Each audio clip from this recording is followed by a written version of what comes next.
Welcome to Move Your Mind. My name's Nick Bracks, and this is a podcast where we have real conversations with real people and give real advice. Eating disorders can be crippling. Our next guest had a 15-year journey that she almost didn't make it out of. She was candid, she was open, she was raw, and she shared her story in a really compelling way, and it's really the point of this entire podcast. We want to hear real stories. We want to understand vulnerabilities and different things that people go through. And it's where we've seen the most success in people actually going to get help, not just through the podcast, but through what we do at Move Your Mind as a whole, and what we've been doing for over 10 years. Lexi Crouch is an expert by experience in the field of eating disorders. She's a professional speaker and educator, has a Bachelor of Health Science, has worked comprehensively in media, and has published a number of articles. She's also passionate about the mental health space. Thanks so much to all of you for listening to Move Your Mind, for tuning in every week, for watching our videos, and for just supporting us in general. We really can't do it without you. The Move Your Mind book is available globally. You can find all of the links at nickbracks.com/book. We've just launched a new Move Your Mind website with links to the community platform, and you can find all of that at moveyourmind.me. And Bracks is celebrating its 10-year anniversary with $1 of every pair going towards supporting mental health, and you can order your pairs at www.underbracks.com. Lexi, thank you so much for making the time to come on the podcast. I'm glad we finally got here, coordinating between time zones, and saying to you earlier, I'm really happy to be doing this at 7 p.m. in New York. I'm used to doing interviews occasionally even at 3 a.m, so it's kind of nice to have an early night. Yeah. The difference here of being 9 a.m. in Australia, making that morning connection as well. So it is lovely that we've been able to meet and connect as well. So, yeah. No, really glad to be able to connect. So I guess before we go into it, I normally ask the guest if you can give a bit of a background on your story, really, where you've come from, what you've been through, and how you got to where you are today. Yeah, Nick, it's honestly been on a bit of a journey through life, but wouldn't have changed it to be where I am today. Yes, I am 34 years old now, and went through quite the journey. So starting when I was young, around 7 years old, I developed signs of an eating disorder, which fully turned into become a lot of my life to date. And during this time, as I said, I'm 34 years old now, eating disorders weren't really spoken of back then. So this is probably, I guess, about the 90s.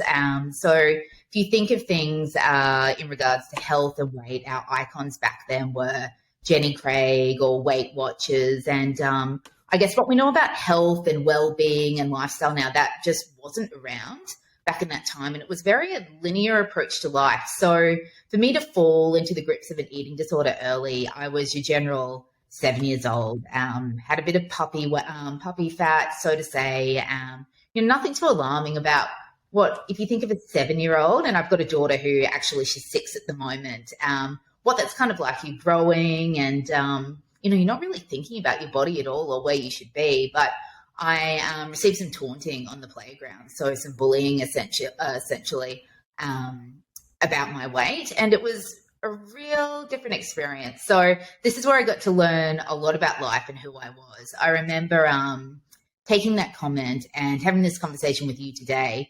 That's something that affected my life. So I guess to the point of a comment might be made and it might roll off the back of somebody and they can go on with life. But for somebody, I guess, comments and finding out who you are, you can really quite take them seriously. So when I was that age, it was I just fell into the grips of obsessive dieting, exercise, and really controlling my food. So I'd been really doing that, and it was quite hard to point out at that age as well, is this what a person's like, or is this person experiencing an illness? Because what I've come to know about eating disorders in my time is they are fully functional. You can completely fly under the radar with an eating disorder, live a life, but internally you are, so to say, dying, like you're just not having a good time. So it was around the age of 14 that, physically things had really taken a hold. And as I said, this was a strange time. So it might be about the early 2000s here. And, nobody spoke about eating disorders or mental health. And even actually while we're talking today, it is Are You OK Day in Australia. So, we've had these changes now where there are conversations. But back then when I was 14, it was, you might be able to relate to, Nick. It's kind of like you might have heard something and no one was really to just open up and have an organic conversation about someone's life. It was more a whisper about somebody or something. And then, it's kind of you didn't talk about that. You just got on with life.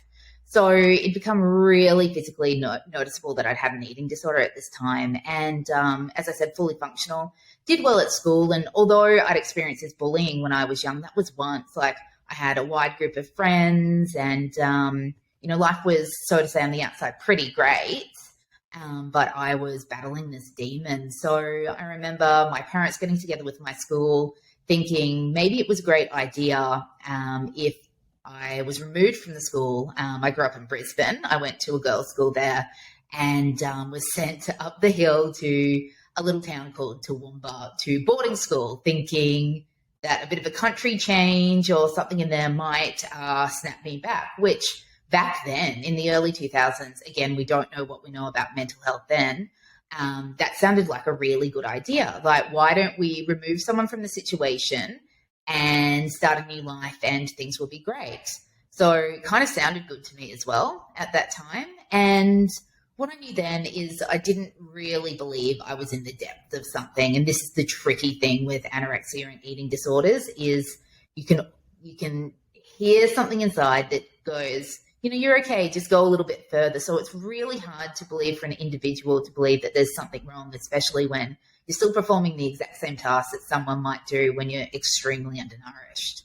So I went to school. I actually ended up doing really quite well there. So I became school prefect and did the things. I was in the state cross-country team, but I fell really badly into the grips of anorexia there. So it was kind of like what the illness really wanted and not a great recipe for eating disorders or mental health. I remember being surrounded by at least, 400 girls, like very close proximity, but to a space that it was, again, no one really knew what was going on. And that says a lot about, mental health. And I can speak personally about eating disorders. And basically it just let me go to town. So as I said, I did quite well at school, which meant I had a private room and it really took control of me. I really liked, or what I'd known in society was, it was go to school, do well at school, you'll get a good job, and that's what you needed to do life. So eating disorders are very literal. I took that very, very seriously. And I remember my trigger was stress. So studying really hard, I got to my final year and it was in Queensland, Australia. We do a thing called QCS back in my day. So I remember studying and the perfectionism side of the illness kind of clicked in. So you weren't thinking about eating, you were just kind of thinking about performing at your best. And I remember the day of the exam, I just walked in and never made it. I was called by the school nurse to come get checked out. And it was quite interesting because, again, fully functional at this point, but things had gotten pretty serious. And that's when I started my admissions through hospital and never went back to school. So never finished year 12. And I like to say that this was one of my biggest changing points in life. So I'd been brought up in a way that I thought, this is how you're meant to be. This is what you're meant to do.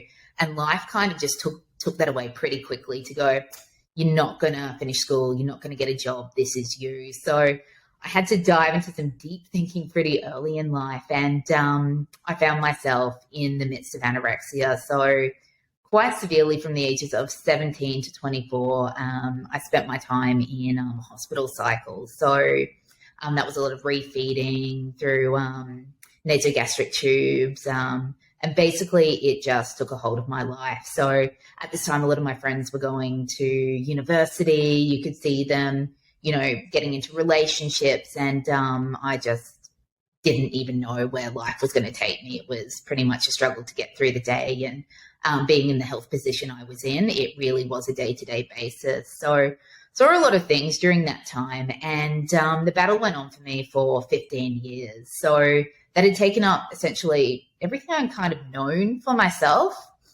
And I say this is a blessing. I wouldn't have seen it at the time, but it was with eating disorders and anorexia specifically.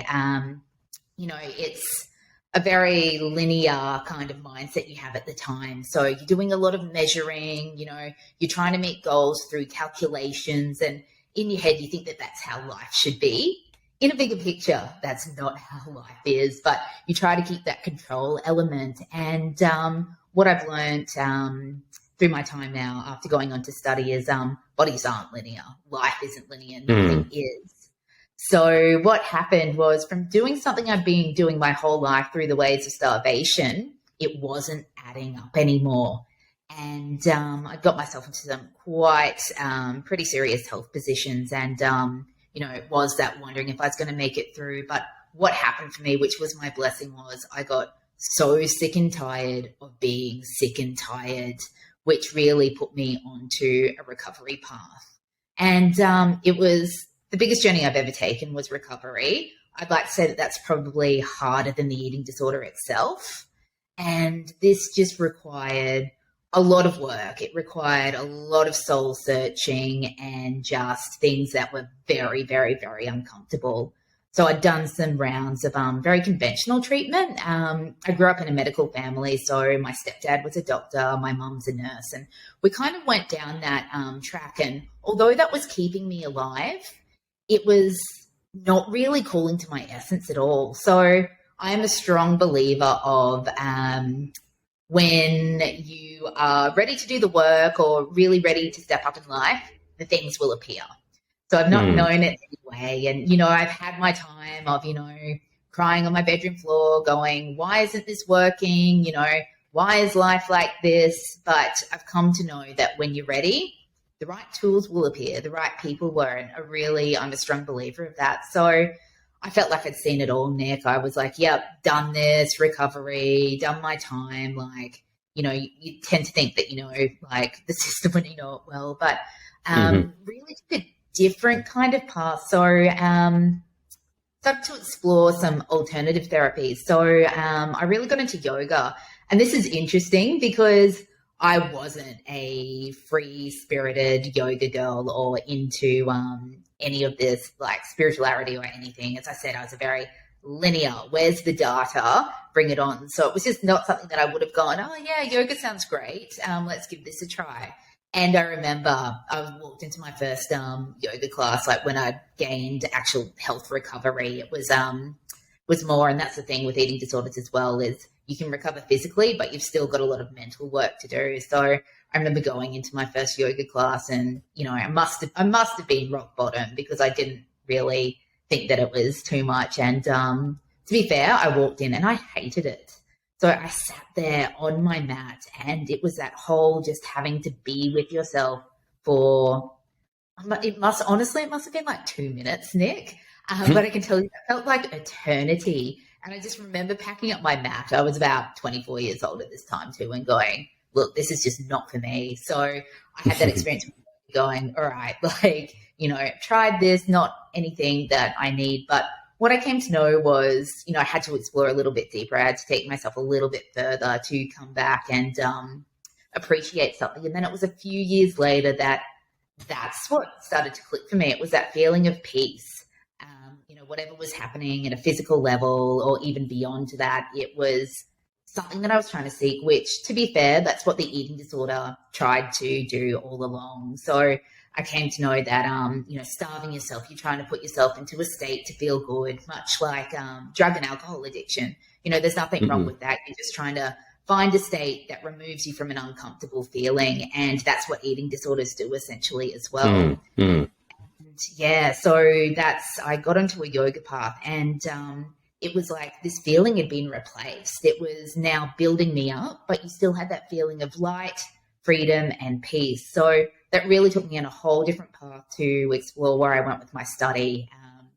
I went on to study clinical nutrition. So what food could do for you, whereas my view had always been, eat this many calories and, your output is this and, that's health. Whereas I learned to know a whole broad meaning of, physical health versus mental health and the impact of what the right foods do for you and how you feel good and, the production of hormones in your body as well that all contribute, which are part and parcel to eating disorders as well. So when your brain is starved, your body is starved, you're not clearly thinking, you develop these symptoms of depression, anxiety, obsessive compulsive disorder, all due to the lack of starvation. So where it was, my recovery took me on such a phenomenal journey, and it was hard. It was just, it required this level of discipline of just showing up for yourself in the worst state, but also it created this whole different lifestyle, which has kind of led me to where I am now and working in the space with not just eating disorders specifically. I work with all different issues in mental health and nutrition and basically coming through my own lived experience. I've just felt that it was, once you kind of feel something in yourself, it's time to get back in other elements. So yeah, Nick, that's the long of the short of where the journey has taken me today. Yeah.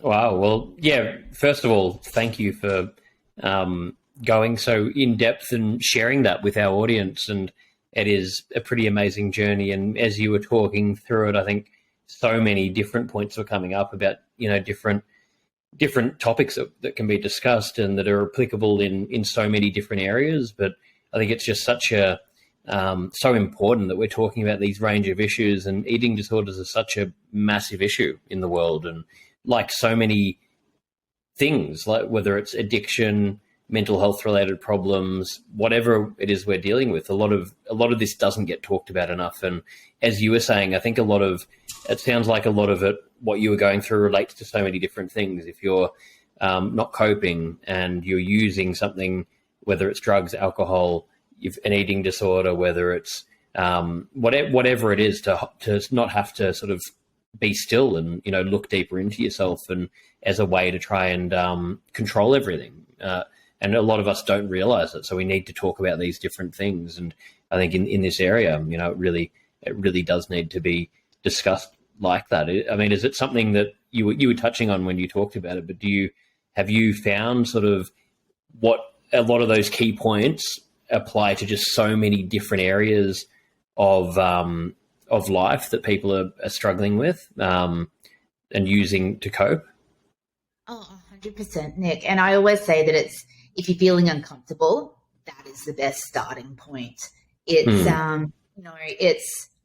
it's a pretty different world we live in now. It's, even if you think of the last couple of years, like there's just so much technology. It's, everything's available at a fingertip that, it has really taken away that element of, being with yourself. Like at any given point, you can be distracted. And that I found the hardest thing back in my day was just to spend time with yourself to get to know yourself. And, I do put, having been on my journey, a phenomenal one to actually get to where I am now, to have spent that time. But it isn't easy. It's, we can kind of dismiss feelings and everything by keeping busy or, kind of seeking something that, we don't know is in sight, but it's kind of just sitting there and, just being with yourself can be very hard without something. And, we all have our days as well. It's, I'm very open. I've kept a daily yoga practice for almost 10 years now.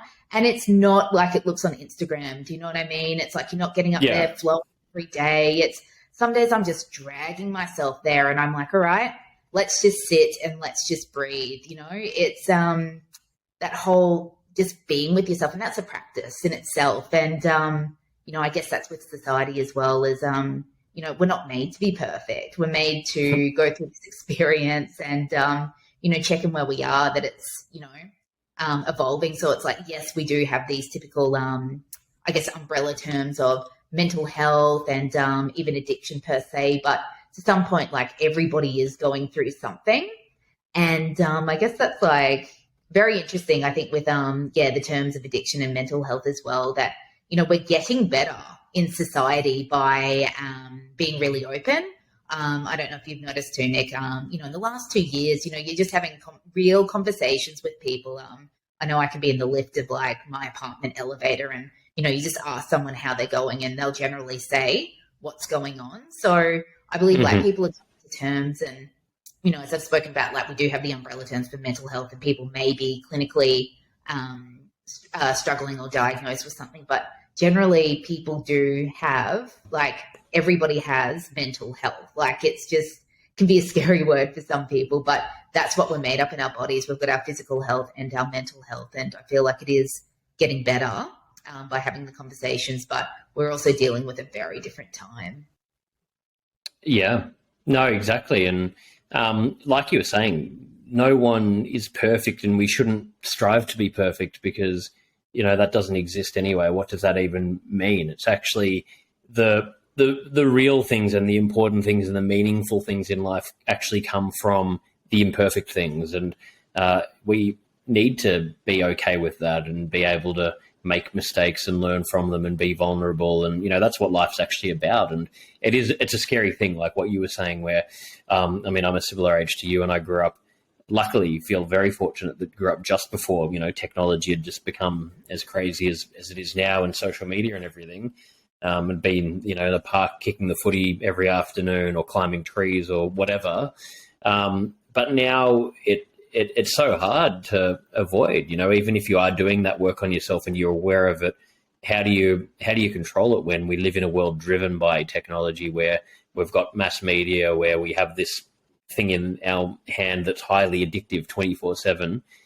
Even when you're conscious about it, it's really tough. So it's kind of crazy, and it does give more of an opportunity to get these messages out. And like you said, I started talking about mental health and just awareness in this area over 10 years ago, and seeing now from where it was then, people are willing to talk about it, which is fantastic. So I think the next thing is, how do we actually make those changes? And one of the other things I was going to talk about with you, which I think it sounds like we've probably got that in common, where for me, I wouldn't go through what I've been through again, but I wouldn't change anything, because going through the pain, going through the discomfort, struggling, having, really dark times, that made me have to, at a very young age, look deep inside myself, question everything, find what I really wanted to stand for, how I wanted to live my life.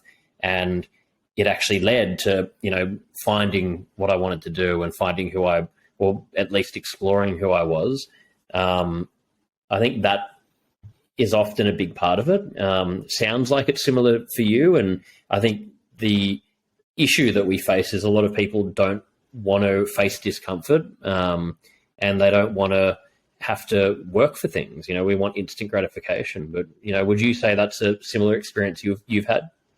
Oh, absolutely, Nick. And thanks for sharing too. I'm kind of like, I was nodding a lot, getting like a few goosebumps too, of just knowing that journey too. And as you said, us being an age, like, said bluntly, it was like mental health wasn't cool.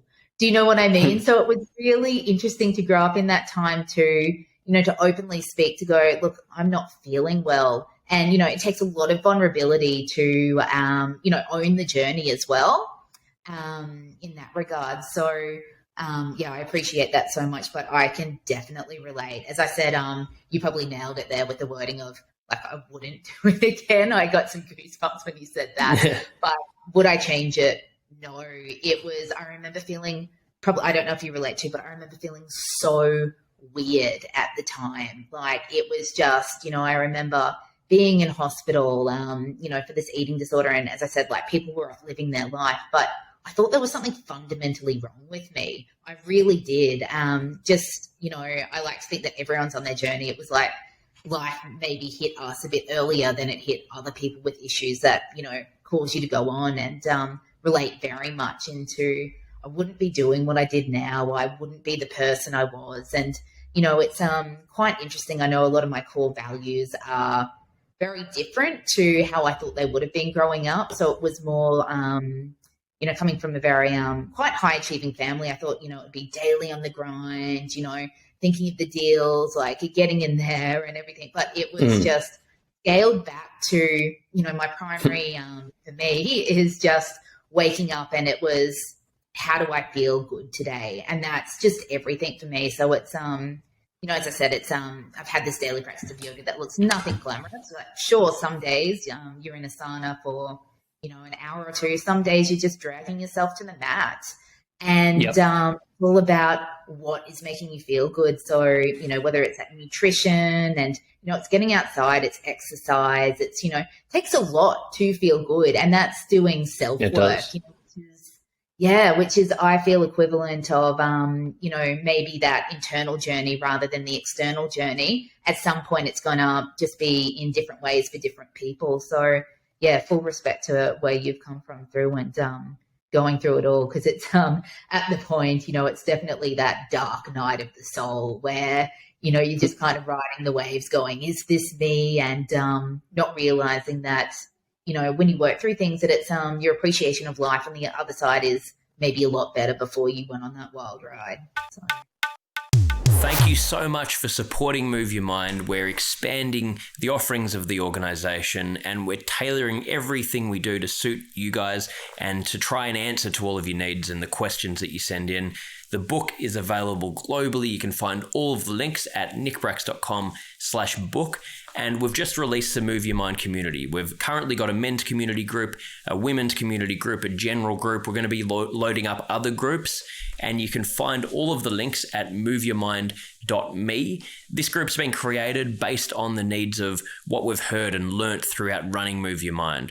And we have live events. We've got courses. We've got huge amounts of value, the ability to share information, share ideas, work in groups together to grow and share your learnings, to learn about different topics. You get email reminders. There's a whole lot of features in there. We're constantly updating it, and we're so excited to share it with you. You can find all of the information about it at moveyourmind.me. Yeah, no, appreciate that. But I totally agree with what you're saying there. And I think we, live our lives looking at how do I achieve this? How do I get to this certain point? How do I need this, I need to compete with this person and have this and do that. And there's no end point to it. Whereas if you can sort of break it down in a more simple way, like you're saying, what do I need to do today to feel good and not think really any further? And I think what you're talking about there with, having those habits, I think are just critical for anyone, especially, like for me, I think I've got similar in a different way, things that I've had to deal with, like what you're talking about, where I, exercise every day. That's just non-negotiable, or 6 days a week. And then I meditate and I do certain things where it makes me feel good. And no matter what's happening in my life, and often there's things that you can't control or you're frustrated with, but that you can actually, like you're saying, drag yourself to yoga, or I can drag myself to the gym. And sometimes you don't feel like doing it. It might be a bad session, but it's that feeling of I've done something for myself today, and nothing else positive may come out of the day, but you've been able to do that. And I think, it's such a simple thing. Like, it's something that we all sort of know, and a lot of this common sense stuff, we understand what the education's out there. We know what's good for us, but we don't actually do these things regularly. And we look outside for the answers to all of these different things. And you see it with people that think that making a huge amount of money will solve their problems. And then that's just another addiction of, okay, I've now got that. What do I do next? You've got to still live your life. So it's sort of crazy how hard we make our lives, when really we can just simplify it and look at how do I just make today positive? How do I deal with what's in front of me right now? And, tomorrow I'll do the same thing. Yes. Yeah. No, I completely agree, Nick. It's, and I think these times now that we have had exactly what you were talking about before, access to social media, or, everything is just so available at all times. And, I am very honest and real with my life too. It's, everybody gets drawn into that. Sometimes, I could be sitting on my phone and, you meant to just check an email, but, it's been 25 minutes and you don't know how you opened all those apps. Like, everybody goes through something like that. And it's, just what makes you do is go, it's just creating, I guess, that self-awareness, which I think, that is that kind of reflection of your like mental health of going, is this making me feel good? And, just having a bit of that self-talk as well. Because we do live in an interesting time, and it's even going back to what you were saying as I'm really thankful that, we did have a bit of a childhood. I remember playing with my neighbours, riding bikes and, playing touch footy and things as well growing up. Whereas, it is different now. I have a daughter who's 6 years old and, even learning from day one, she's at prep now. It's, it is on iPads. And although that's, great, that's still learning, it's just different having technology, which, comes with just this different time that I feel down the track that, we are going to have to, as a whole, as many people, just step back and really just get back in touch with ourselves as well. But, it is a new space that we are exploring, and just interesting to see the effects of, people not feeling good in general. As you spoke to, it's, people might be wanting to make lots of money, but, I really do use Instagram as a whole, just that whole route of just trying to achieve something. And, as you said at the beginning, it's like there is no such thing as perfection. So it's just been a little bit lost in translation, I think, of the coming years. But sometimes I think we do go through these things for an alternative to come. So, maybe that's going to make a lot more people aware of, does this make me feel good? And what do I need to do to feel good? But here's hope. Yeah, exactly. And I think, like you were saying before, trusting in where you're at right now and, not thinking too far ahead and what's, right for me right now. And if I am, the thing that I'm trying to strive for, it'll happen when it's meant to happen, not trying to force things and rush things and feel like we have to, use achievement to validate who we are, but finding that balance of, being ambitious, trusting that, that it'll happen as it's meant to when the time's right, but also not having that pressure, because it's just not a healthy way to live life. And it often stems from trying to justify who we are. We need to realize we're enough now as we are. We don't have to, get approval from anyone to say that we're enough. Yes. Yeah. No, I completely relate. So it'd be very interesting to see where we're all going as a society, I think. So, yeah. Definitely.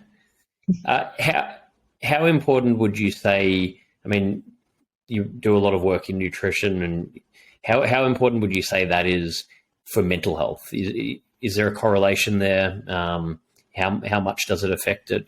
What are some things that come in that? Oh, absolutely, Nick. I think, again, lived experience is a blessing, but you have to be eating well to be feeling well. And that's what I've learned in my time. So it was really interesting. So looking at health as an absolute whole, it's, for a long time we have just looked at physical health as being like the holy grail. But it has been in recent times where I guess even the space I'm working in and what we're exposed to is people are looking at the impact of physical health on mental health. And, that's another thing with experience. We all know that, if you eat pizza for 3 days in a row, you haven't had any water, no one's feeling good. It might be okay at first with that kind of instant gratification, but 3 days into it, you're not feeling well and you're not thinking well. So it's nutrition really has that link. And I think we all have come a long way to know that when we do eat better, we are feeling better. And it all comes down to, I guess, what you are eating and how you're eating. My journey myself with irregular eating and having rigid rules around things, I wasn't feeling great. I did develop those symptoms of anxiety a lot. And really interesting, actually, Nick, I saw your post yesterday about how coffee wasn't a food group. And did laugh entirely. As a nutritionist, that's just something that you look at that, as a society, this is actually a good segue into that is, many people do skip breakfast and go straight for the coffee, but that is linked to raising your cortisol levels, which essentially that is your stress hormone. So, you know, you will feel anxious. That is a physical response to, you know, that coffee as a meal replacement as well. So whether you have a diagnosis of mental health, like anxiety is a physical feeling in the body. So I only had to laugh too much when you posted that yesterday. As a nutritionist, that's just, you know, your worst fear when you're like, please don't do that if you want to be feeling good. But it's a huge link. Like nutrition is also linked to your sleep patterns as well. It's linked to your energy. So, you know, when you have those energy drops, you're not feeling well. You just want to curl up in a ball and sleep. So you've got to be eating well to have the energy. You've got to be eating well to sleep properly. So that works with your hormones as well, and the regulation of, you know, your actual deep sleep patterns that you need to think clearly. You need that to perform. So hand in hand, nutrition plays really big roles. You know, it's linked to your brain function. So as a nutritionist, I talk deeply, going to the more scientific form of it, of, you know, you need your essential fats. So that really fuels your brain. But, you know, for a long time in society, people just thought fat is bad. Now, for me as a nutritionist, that's, you know, I want to step in and go, you know, no, you got to dig deeper. Fat is not bad. You know, you think of the different things, but we're talking here about the omega-3s, the omega-6. You need that to be thinking clearly. That's generation for your brain and how you're actually going to think, and just a different use of vitamins that you need. So this was the journey that I took of learning that, you know, B vitamins, they're going to, you know, really give you that energy again, to say, you know, in Australia, we all know that ad, Barocca BB Bounce, but it's true. As a nutritionist, I wouldn't recommend that, but it's talking about B vitamins do raise your energy and get that production going that you kind of need there. And talking to the deeper level of even magnesium, that does a lot for your central nervous system. And what we do in a society is we overshoot that. So when we're working too hard, when we're not taking care of ourselves, our nervous system is the first one to be impacted. So that's where you do experience stress at a very high level or physical anxiety. And magnesium is a key nutrient that you need in your body to just keep that grounding and leveling there. So nutrition is, I want to say, essential, crucial. Like if you want to have good mental health, you've got to have good nutrition. And again, that requires you to, you know, do your own self-research. So, you know, even we do have professionals, you know, we have people who can guide us in the right direction. But essentially this path, as you know, Nick, too, it's, you know, you've got to explore yourself of what works for you. And you've got to really look at your diet as well. And, you know, we do have these fad diets that are out at the moment. Or not at the moment, they've always been around. Yeah.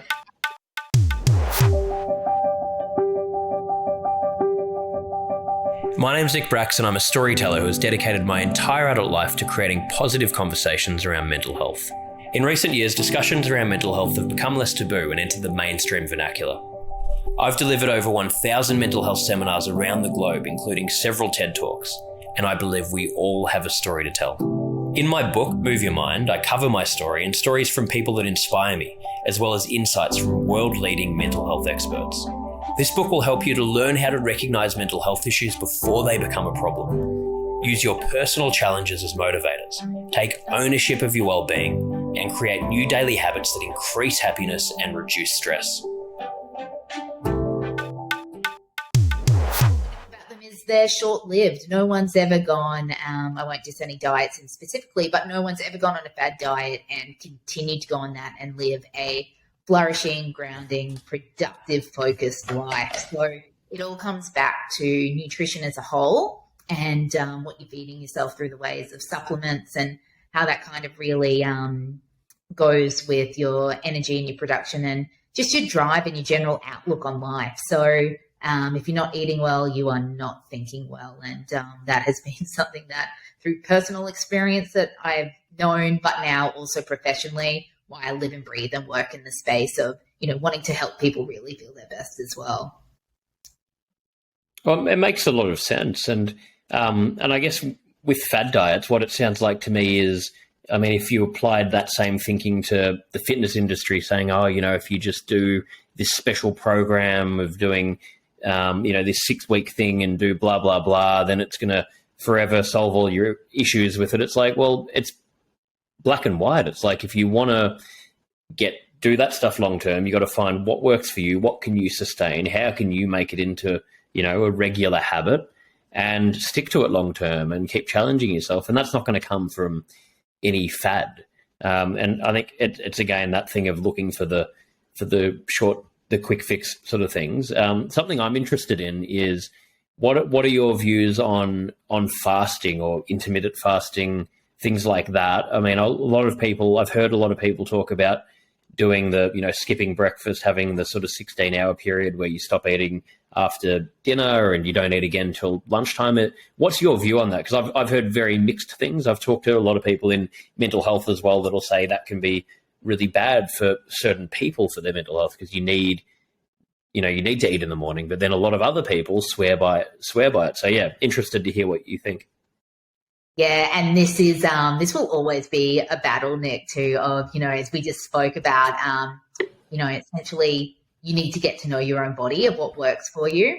I know for me and the field that I work in, mental health, is breakfast is crucial if you're in it for the long run. So much like you've just spoken about with those programs and things like, yeah, that might be a great 6 weeks, but what goes up will come down eventually, and that's the yin and yang of life. So I really work with the aspect of everything in moderation, everything in balance, and that comes down to eating breakfast. So essentially, if you look at it from a more scientific angle, it's you have fasted through the night, and you need that blood sugar in the morning to get you going. Like, yes, you can kind of push through, and people will talk about using the saws as to why you can burn up fat.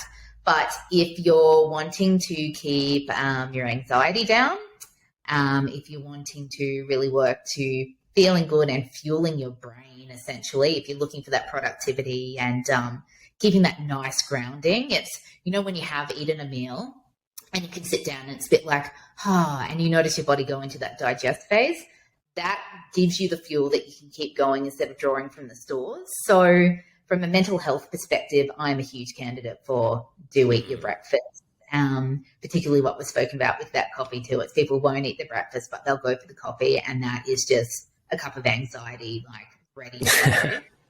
And it's just. Can we still have coffee though? Oh, definitely. I am a good. That I include. I have coffee and I have chocolate daily, so. It is still there, and it is recommended to have it with food actually, or a little bit away from it, but it's whatever works for you in that regard. But all round there are different views as to why people do fast and do that. And sure, if you're looking for a weight loss perspective, it can be fantastic, but I'm talking from a long-term mental health lifestyle perspective, that it's always come back to balance and moderation, and breakfast is going to give you that grounding, that productivity. You're not drawing from, your body. You're keeping your blood sugar in check, which has a lot to do with your mood. We talk about people being hangry, and that's a result of your blood sugar just going into a state that it doesn't want to be. So, yeah, you're going to, you got to eat your food to keep that mood as well. So eating breakfast is really just going to kickstart for that. So I'm a huge advocate for it. It's a 10-year anniversary of Bracks, and we've relaunched with the classic white pair. We've also got new styles coming out super soon. We're donating $1 from every pair to mental health, currently to 1 in 5. You can find all of this at www.underbracks.com. Yeah, no, I love that. Thank you for sharing that.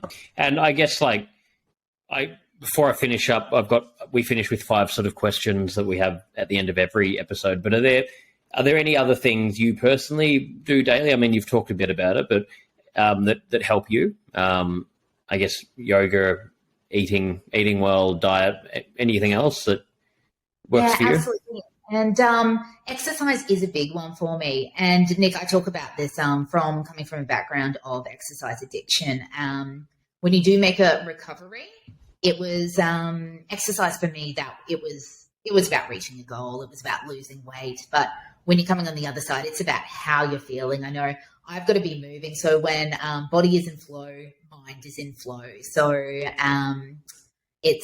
I don't live a calculated life. So whether I'm running in the morning or I'm going for a power walk, that's dependent on how I feel, and I'll just assess that in the morning. But that is something I've got to do, and get outside and take a mindful moment. Like on the topic of coffee, like I like to go to my cafe every day and just sit. That's where I just feel, I'll do that. I like to call it my self check-in for the day. So I'll take myself to coffee and I'll just, how am I feeling? And, how is this day going to be? How am I going to best use this in that regards? But I really try my best to practice what I preach through lifestyle. And, I'm not perfect. Nobody is, but there are definitely key steps that I do take. And that's for me. I like to work with supplements as well, just so I know that I am meeting my nutritional needs. And, just that I like to keep present just as an overall for lifestyle as well. But it would definitely be looking after my nutrition, keeping a yoga practice, doing my exercise in the form of a walk or a run. And the staying connected is a big one for me. So that's kind of what I need to really, I guess, kickstart my day. And then the rest is I leave it up to where that goes. So, which has created some really good, amazing opportunities, because I believe when you're feeling well, you're thinking well and you're attracting well. And it's worked for me. Totally. I love that. Thank you for sharing that. So these can be quick sort of answers, just whatever comes to mind. But we finish every episode with these. So the first one is, what's your best childhood experience that comes to mind? Ooh, that always takes back childhood memories. I said a traumatic one. Let's go back to the good ones. I know, after you, yeah. It's a journey. I did. I really had a good childhood in hindsight. It was probably going to boarding school and growing up with country girls and spending time on their properties that would just, take you back to really like just ground roots. So growing up in the city, to do that and spend time with my country girlfriends growing up, and we're still best mates to today. That was just everything in our childhood. Yeah, beautiful. What would you say is the biggest burden on mental health in society at the moment? Oh, technology. Yeah. That's it. We all need it. Yeah. We can't live without it. It's just more of a space that I'm really I just like to observe, and that's in myself, that's in everyone. I just think it's a lot at the moment. I guess it's just holding in and best managing how we can, and having these conversations as well to see how it makes us feel at all times. But I'd say technology.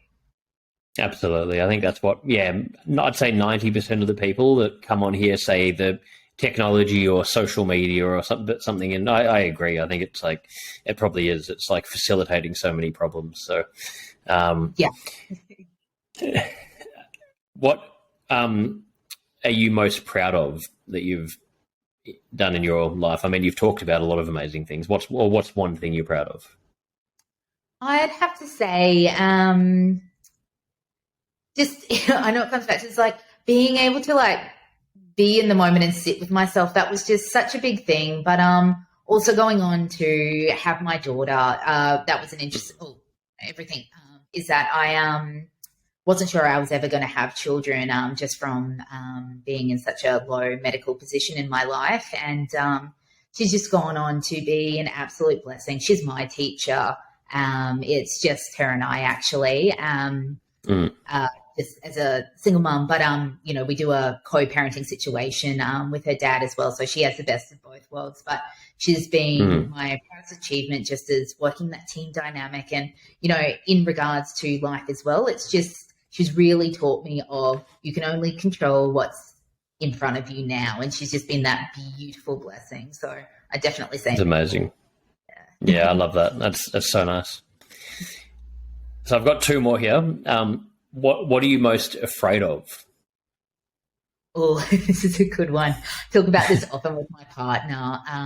Unfulfilled potential is definitely my scariest fear. It's just, I'm sure you can probably relate to, Nick. It's just, I feel now from maybe going what we have gone through that you realize life is short, and, you have experiences where people's lives can be gone in the blink of the eye. And when you really enjoy life, like I do now, it's just, you want to make the moments count. And, when you know better in yourself, you do better. So it's definite that fear that it's, you don't go through life doing all the things that, that you want to kind of see, get done and do, and just fulfill your full potential.